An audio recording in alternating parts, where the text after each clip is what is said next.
Good morning. This is Kyle Goodman reporting for Concord News. We're reporting again on the events that happened in Jerusalem over the Passover holiday, asking the question, were you there when they crucified Jesus of Nazareth? And today we have a very special guest, a man named Celedonius. He reports to have been there on the Skull Hill when Jesus was crucified. But the fascinating thing about him is that all indications are that he was born blind and then was miraculously healed as a result of one of Jesus' wonders. Celedonius, thanks for being on. Thanks for having me, Kyle. Now, I'm a little confused, Celedonius. The report says that you were blind but then have your sight. Are you blind again? No, I just thought it was bright in here. Oh, fair enough. So, I think I know the answer to the question. We all would, but I'll ask it anyway. Were you there when they crucified Jesus of Nazareth? Yes, I was there. I saw the whole thing from start to finish. I followed after him as they dragged him through the streets and hung him on the cross. Of all the things I've seen since he gave me my sight, it was the worst thing by far. Well, let's talk about your sight. I understand that when you met Jesus, he spit on some dirt, rubbed it in your eye, and instead of getting conjunctivitis, which is what I think would happen, you were miraculously healed. That's right. He sent me to the cleansing pool called Siloam, and when I washed the mud from my face, I could see for the first time in my life. What was that like for you? There's just no way to describe it. The closest thing I can think of is watching your baby take their first steps, or finally being able to walk after you broke your leg. It's like the whole world just magically opened before you. It was like I had to relearn how to be in the world. It was unreal.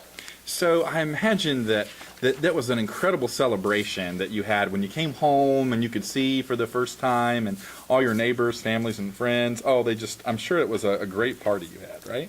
Well, believe it or not, there was no celebration. There was no happiness. Among my friends and family, the only thing my sight seemed to cause was controversy. Controversy? What was controversial about you getting your sight back? Well, first, my neighbors didn't even believe I was the same person. I looked like the blind man they had known for years, but when I could see, they were so skeptical that they assumed I must be a different person. If you'll pardon the turn of phrase, it seems like really they were the ones who were blind more than anything else. I think that's exactly right. And then the Pharisees started questioning me, even my parents.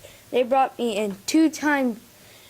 They didn't believe it was me. They didn't believe my story about Jesus. They were convinced he was a terrible sinner because he healed me on the Sabbath day. They told me I was a terrible sinner, and there was no way God would do something good for someone like me.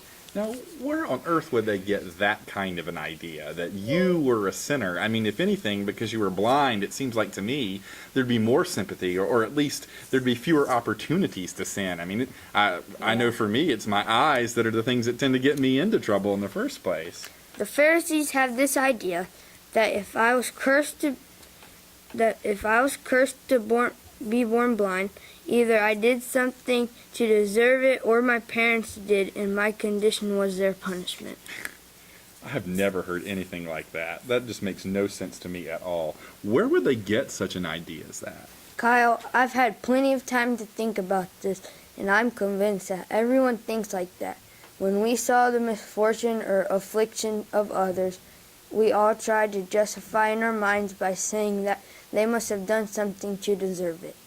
If they are poor, they must be lazy. If they are lost, they must have wandered. If they are hurt, they must have done something wrong to end up that way. We think like that because deep down, we are all terrified of ending up like them. So we make up these false fake stories to tell ourselves that we never will. Celidonius, I find that to be absolutely fascinating. I would have to say that such a behavior is itself its own sort of blindness. Again, even those of us who have like a 20/20 vision have our own way of seeing things the way we want to see them, maybe rather than the way they actually are.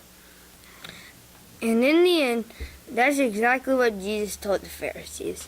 They kept insisting that I was a sinner, my parents were sinners, and so was he. But it was they who were blind to see their own sins. Well, before we wrap up, would you mind telling us a little more about what you saw on the hill when Jesus was crucified? I saw a man suffering for the sins of others, and yet he was ready to forgive them. He prayed for them to be forgiven. He promised paradise to the other crucified men who begged for his mercy. I saw a man looking through the pain and tears with his eyes of love, even at the crowd so filled with hate. With my own eyes, I saw a miracle on that cross. Celidonius, I can't thank you enough for being such a great guest.